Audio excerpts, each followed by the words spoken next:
Psoriasis और eczema दोनों को पहचानने के लिए हमें डर्मेटोलॉजिस्ट का सहारा लेना चाहिए, क्योंकि दोनों ही कंडीशन एक सी देखने में स्टार्टिंग में लग सकती है, या हम लोग कंफ्यूज हो सकते हैं कि सोराइसिस की प्रॉब्लम है कि एक्जिमा की प्रॉब्लम है।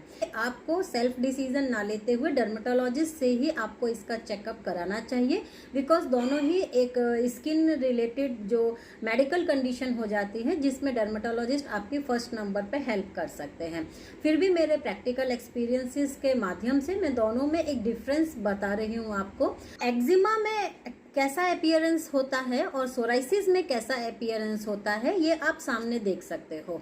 दोनों ही चीजें लगभग आपको देखने में ऐसा लगेगा कि दोनों एक सी दिख रही हैं, बट बहुत ही छोटे से डिफरेंस इसमें होते हैं। जैसे एक्जिमा में कोई जैसे एलर्जिक रिएक्शन हो गया हो स्किन के ऊपर, लाल दाने जैसे आ गए हो, खुजली इसमें बहुत ज़्यादा होती है, एक पर्टिकुलर ये स्किन इरिटेशन बोल सकते हैं, स्किन इन्फ्लामेशन बोल सकते हैं, जैसे किसी मच्छर ने काट लिया हो उस तरीके के भी दाने निकल सकते हैं, जैसे डाइपर रैश टाइप का जैसे रैशेज होते हैं उस तरीके के भी दाने इसमें निकल सकते हैं। और ये आपके किसी एनिमल या पेट की एलर्जी की वजह से भी हो सकता है, प्रोडक्ट्स के साइड इफेक्ट की वजह से भी हो सकता है। तो एक्जिमा इस तरीके से देखने में लगता है और इसके कारण कोई भी स्किन इन्फ्लामेशन का जो भी कारण बनता है, स्किन इरिटेशन का जो भी कारण बनता है वो इसके कारण हो सकते हैं। अब आप सोराइसिस की पिक्चर देखेंगे तो सोराइसिस में थोड़ी थिक हो जाएगी, मोटी होती जाएगी, क्योंकि सोराइसिस में क्या होता है कि स्किन की जो आउटर लेयर हो उसकी ग्रोथ बहुत ज़्यादा तेज हो जाती है। जो नॉर्मल स्किन की ग्रोथ होती है उससे कई गुना स्पीड में स्किन की आउटर लेयर की ग्रोथ होना चालू हो जाती है, जिसकी वजह से जो स्किन है वो इकट्ठा होना शुरू हो जाती है, पाइल होना शुरू हो जाती है, तो एक काफ़ी थिक स्किन बना लेती है ये।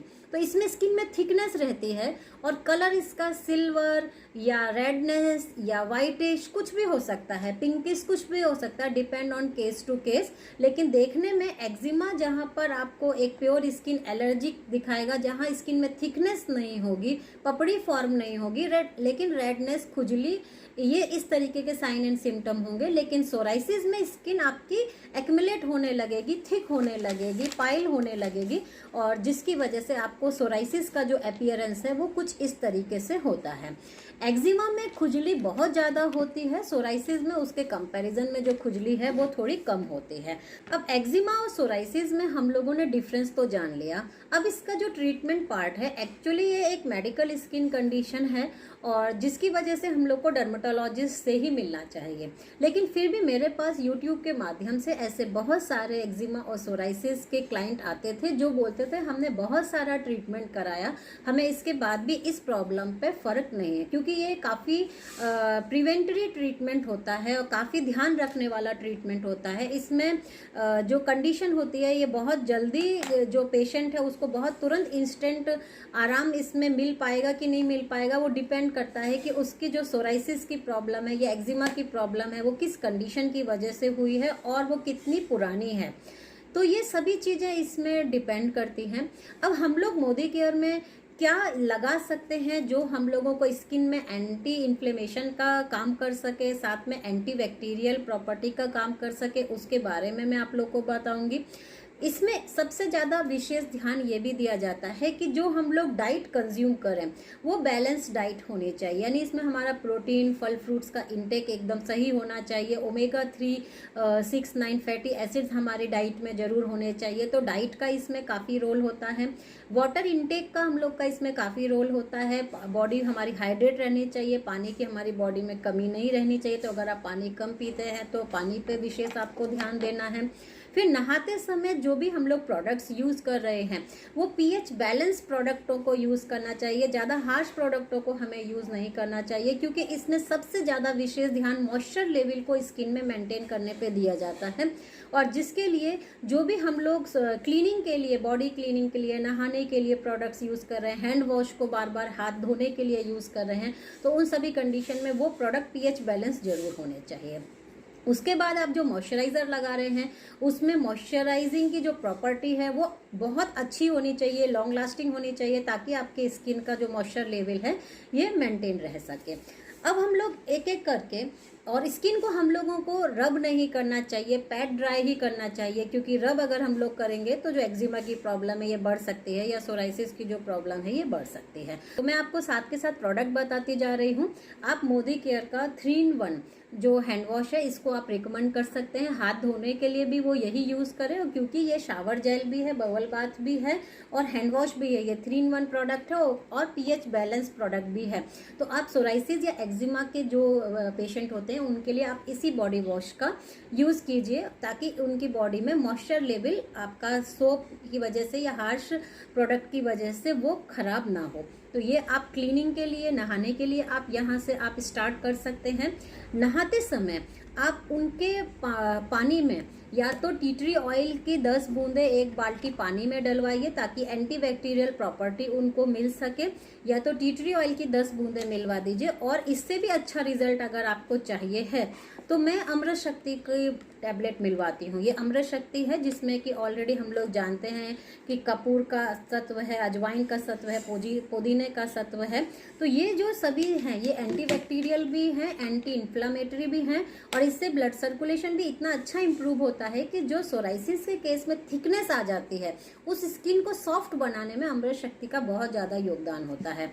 तो इसको आप इस तरीके से एक कैप्सूल निकाल लीजिए। ये खाने वाला सप्लीमेंट है, बट इसको हम लोग नहाने और ट्रीटमेंट पॉइंट ऑफ व्यू से कर सकते हैं। पिन की सहायता से या फिर आपके पास कैंची की सहायता से आप इसको तोड़ लीजिए। तोड़ने के बाद जो भी इसमें निकलेगा लिक्विड, आपका इसके अंदर ऑयल निकलेगा, ये ऑयल आप 1 बाल्टी पानी में डाल दीजिए। बस डेली आपको नहाने के लिए यूज़ करना है, तो आप डिफरेंस फील करेंगे। यहाँ तक मैंने आपको क्लीनिंग के बारे में बता दिया। अब आपका आ जाता है कि हम लोगों को मॉइस्चर लेवल अच्छे से मेंटेन करने की ज़रूरत होती है सोराइसिस के केस में और एक्जिमा के केस में भी। स्किन का मॉइस्चर लेवल ख़राब नहीं होना चाहिए।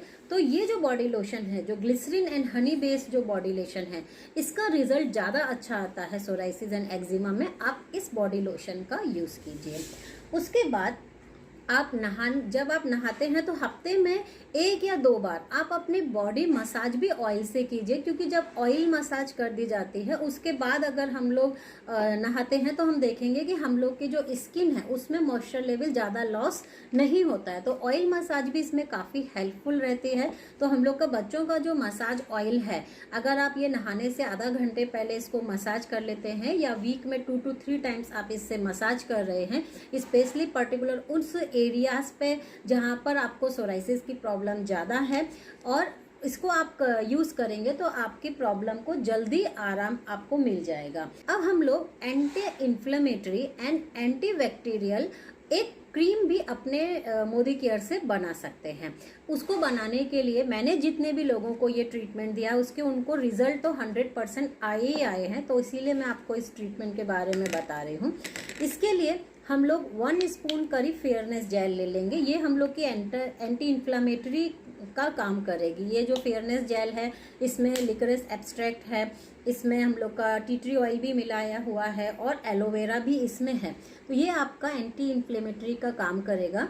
मैं आपको जस्ट बनाना बता रही हूँ, आप इसको फिर आपकी जितनी ज़रूरत है उस हिसाब से डिब्बी में बना के रख सकते हैं। तो करीब आपने 1 स्पून आपने फेयरनेस जेल ले लिया है और इसमें आप 10 बूंदें टी ट्री ऑयल की डालेंगे। अंदाज से मैं 10 ड्रॉप्स ले रही हूँ।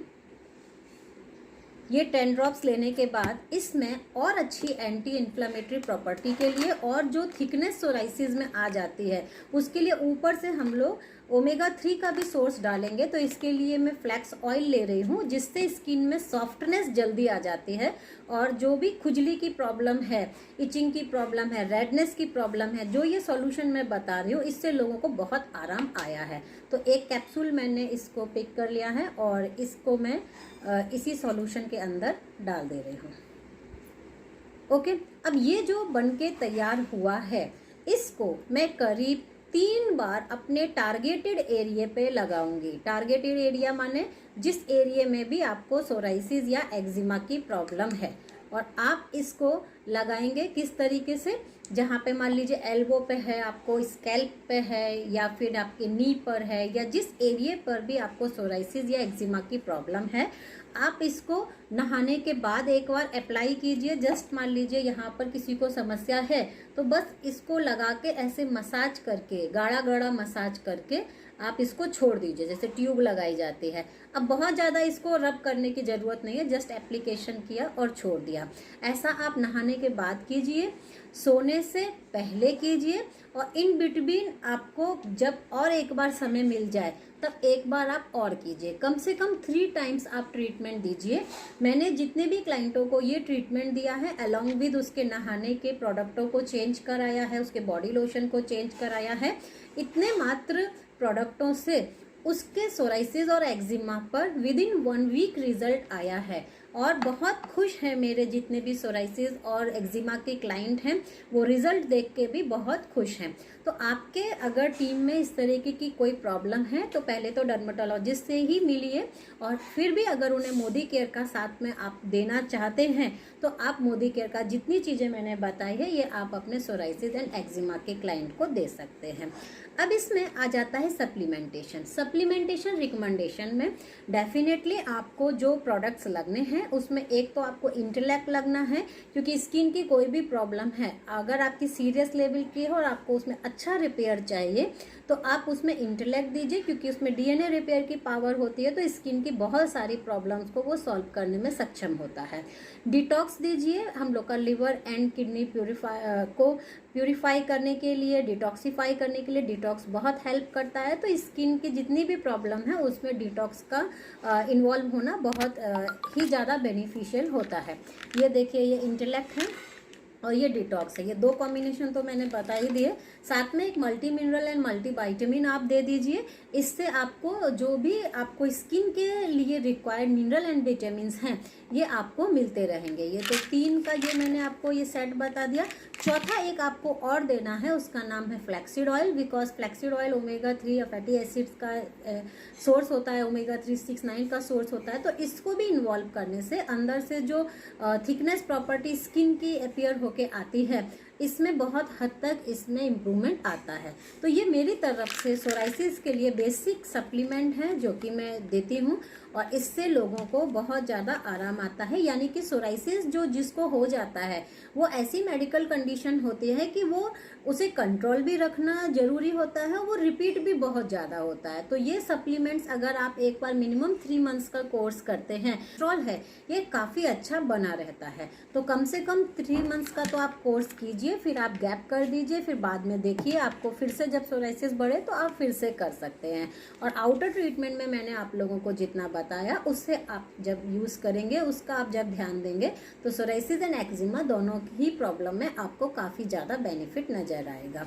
अब आप लोगों को अगर कोई क्वेरी है तो अब आप सोराइसिस और एक्जिमा से रिगार्डिंग क्वेश्चंस को पूछ सकते हैं। एक क्वेश्चन था, यस, कि अमृत शक्ति नहाने के पानी में डालेंगे हाँ, तो जलन तो नहीं करेगी? नहीं करती, मैं डालती हूँ, मैं डेली अमृत शक्ति डाल के ही नहाती हूँ। अमृत शक्ति के और भी ज़्यादा बेनिफिट है जो मैं आपको बॉडी केयर का जो सेशन लूँगी उसमें आपको बताऊँगी। बिल्कुल भी जलन नहीं करता है, ऐसा इरिटेट नहीं करता है, क्योंकि आप उसको पूरी 1 बकेट पानी में डाल रहे हो।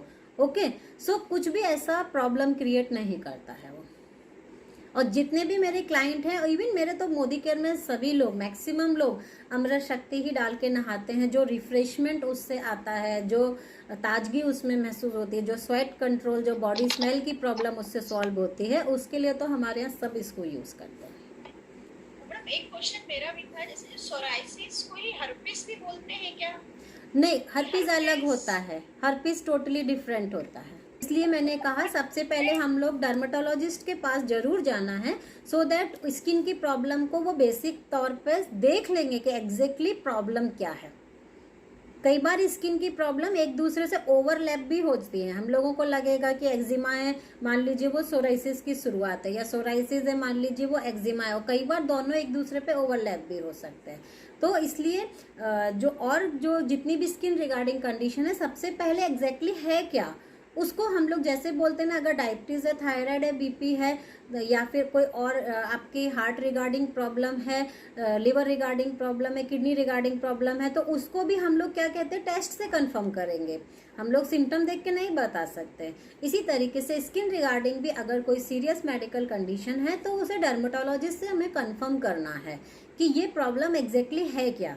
एक बार आपका नाम कंफर्म हो जाए तो उसके रूट कॉजेज पे और उसके ट्रीटमेंट में पहले तो आप डर्मेटोलॉजिस्ट की ही मदद लीजिए, और फिर आप साथ में, क्योंकि मैंने बताया मेरे पास ऐसे बहुत से लोग हैं जो बोले मैं बहुत ट्रीटमेंट करा के आई हूँ, तब मैंने मोदी केयर में इसके बारे में जाना कि मैं इसमें क्या बेटर कर सकती हूँ, इसके रीजंस पे जाना, क्या कॉम्बिनेशन इसके लिए बन सकते हैं। तो मैंने anti inflammatory and anti bacterial cream का कॉम्बिनेशन बना के आपको जो लेप बताया है वो उन दोनों का कॉम्बिनेशन बनता है।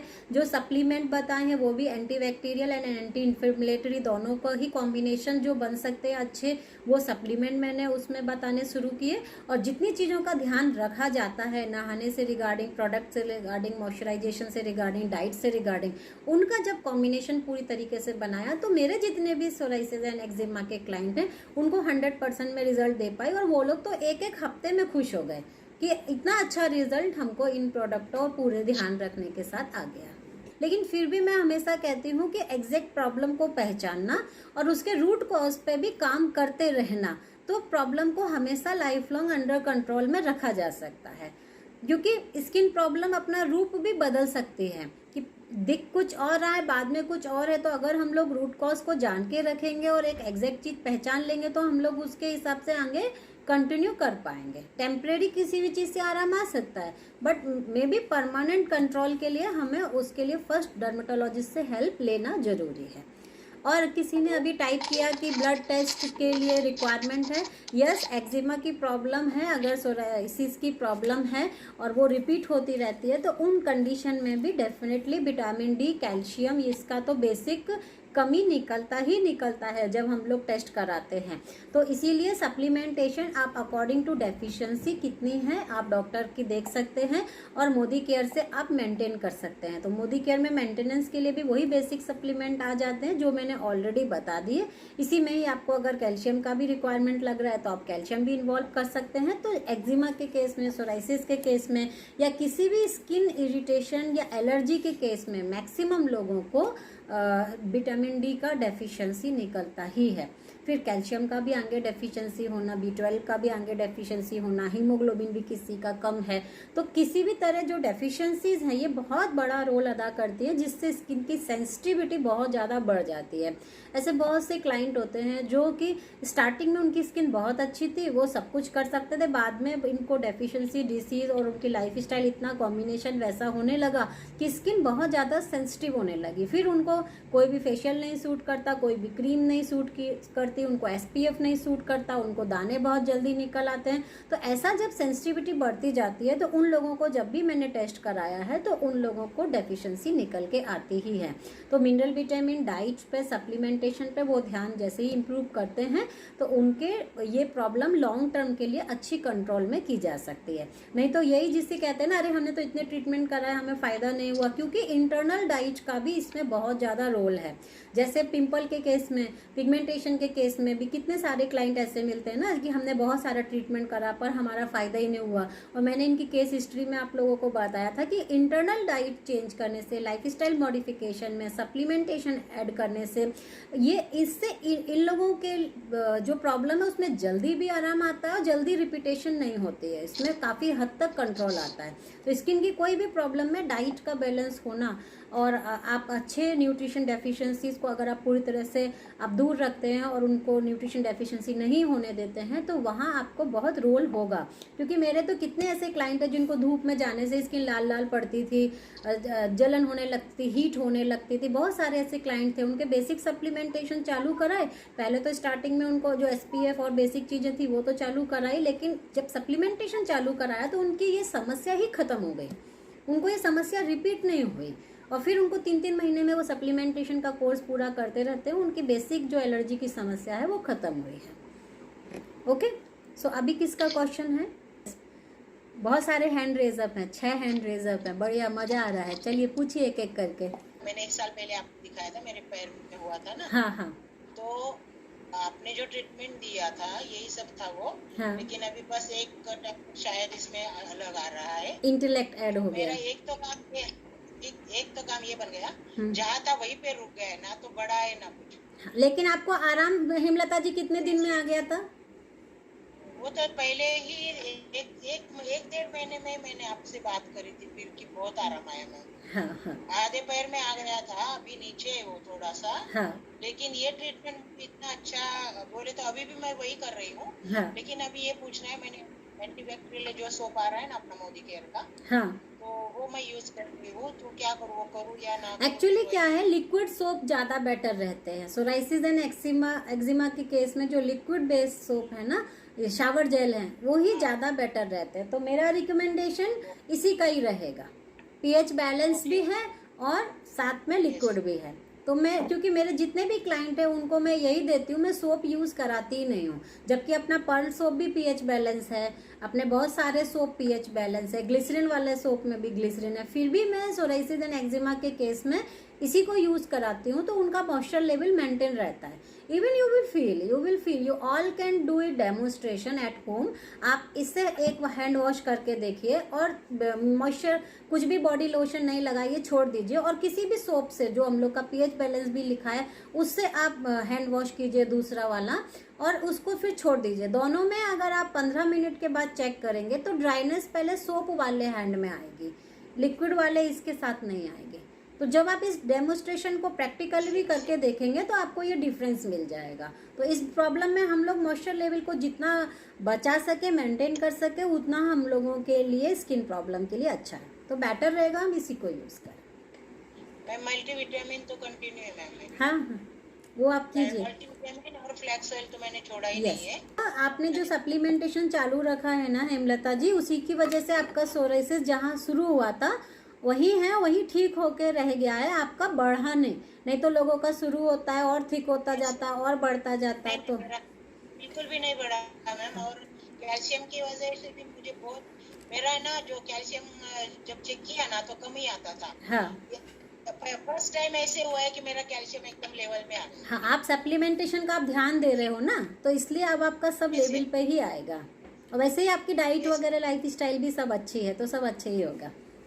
ठीक है, Yes, yes. चलेंगे आगे। क्वेश्चन लेंगे हम लोग। गुड मोदी क्या मॉर्निंग। मैम एक्चुअली मैं मेरे फादर के बारे में पूछना चाह रही हूँ। पूछिए। पापा को सोराइसिस है कम से कम 30 साल से। ओके। और डॉक्टर्स को बहुत बताया पर ना कोई रिलीफ इतना नहीं। जैसे आज भी उनको पूरी स्किन पे बहुत ज्यादा प्रॉब्लम्स रहती है, इचिंग होती है। हाँ।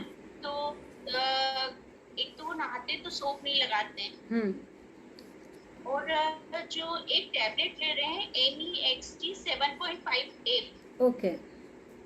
तो ये 6 से 7 साल से ले रहे हैं। तो उसमें ये रात को जैसे पापा ले लेते तो उनको थोड़ी इचिंग भी कम रहती है और प्लेन हो जाती है स्किन, फिर भी स्पॉट्स तो रहते हैं। यस। पर जिस दिन बंद कर देते हैं वो टैबलेट तो फिर उनको प्रॉब्लम होने लग जाती है। जिस भी चीज़ से उनको डॉक्टर, मेडिसिन से, डॉक्टर की कोई भी प्रोडक्टों से जो भी उनको फ़ायदा हो रहा है वो आप चलने दीजिए।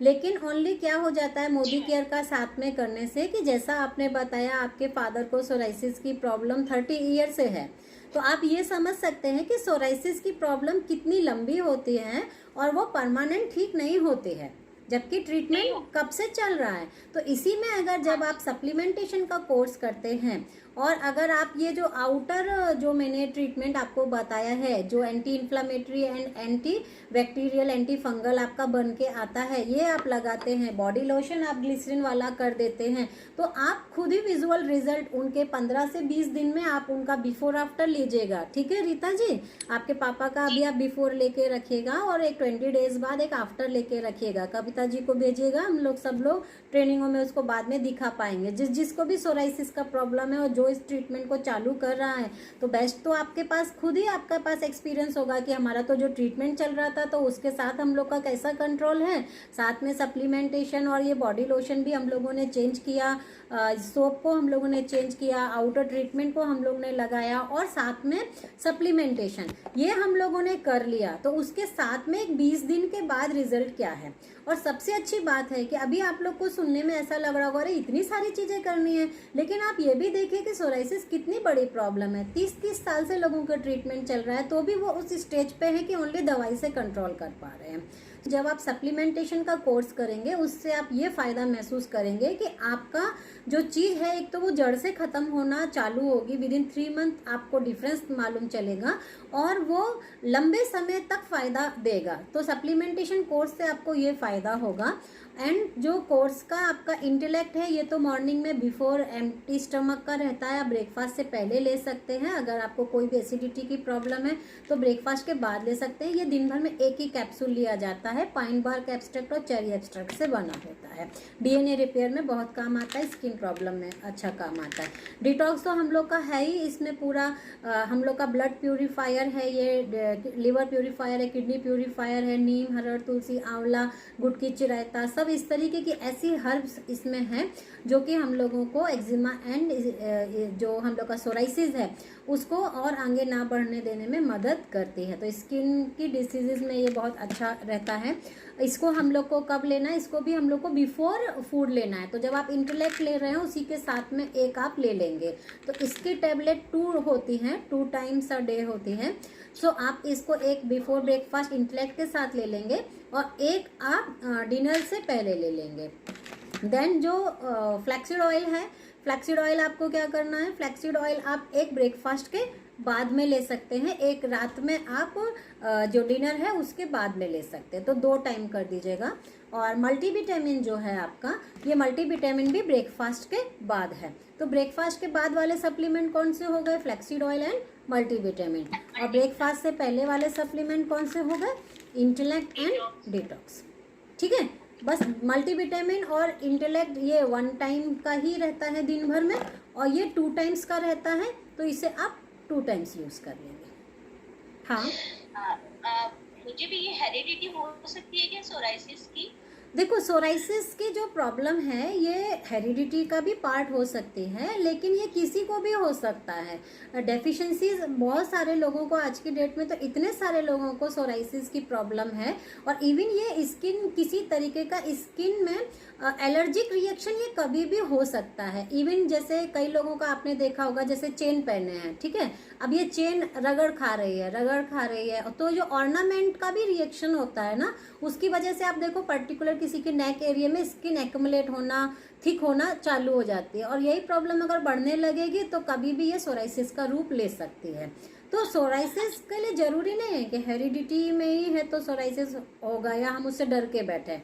अब डायबिटीज है, थायराइड है, बीपी है, कितनी सारी जो लाइफ स्टाइल डिसीजेज है, ये सब अब हेरिडिटी का भी पार्ट समझ लो, सेकेंडरी लाइफ स्टाइल का भी पार्ट समझ लो। हम लोग को इतना मालूम है ना, prevention is better than cure.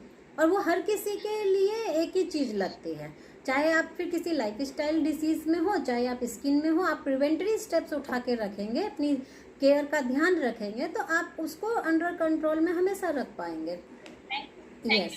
Yes. आज तो लगता है सोराइसिस में 1 घंटा पूरा चला गया। मैंने सोचा नहीं था इतने क्लाइंट निकलेंगे psoriasis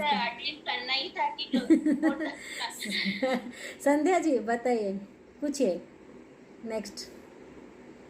good morning ma'am. Good morning.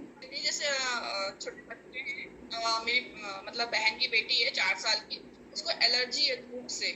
मतलब वो धूप से, मतलब बच्चे हैं छोटे, खेलते ही हैं, हाँ। लेकिन उसकी पूरी स्किन लाल हो जाती है। हाँ। उसके लिए अपन सोप यूज कर सकते हैं? यस, आप उसका कंप्लीट यूज़ कीजिए। पहले तो वो लाल क्यों हो जाती है उस पर ध्यान दीजिए। भले ही वो छोटी है लेकिन उसका आप एक ब्लड टेस्ट ले लीजिएगा, उसमें vitamin D, haemoglobin, calcium, B12 इसकी डेफिशिएंसी आप जरूर चेक करा लीजिएगा। ठीक है, मेरे ख्याल से आप मेरे मीटिंग में नए लग रहे हो, और ये जो डेफिशिएंसीज है ये स्किन Yes. के कंडीशन में बहुत ज़्यादा कॉमन है, और शुरू से ही इतनी अगर स्किन एलर्जी की प्रॉब्लम है तो आप टेस्ट भी कराइएगा और मुझको इन्फॉर्म भी कराइएगा कविता के माध्यम से, जैसे ही टेस्ट हो जाए कि रिपोर्ट्स में क्या आया है, ताकि सभी लोग उससे वेल अवेयर हो सके। ओके, एंड उसके बाद आप उसको प्रोटीन पाउडर चालू कराइए मोदी केयर का स्ट्रॉन्ग एंड स्मार्ट, और उसकी डाइट इम्प्रूव कराइए।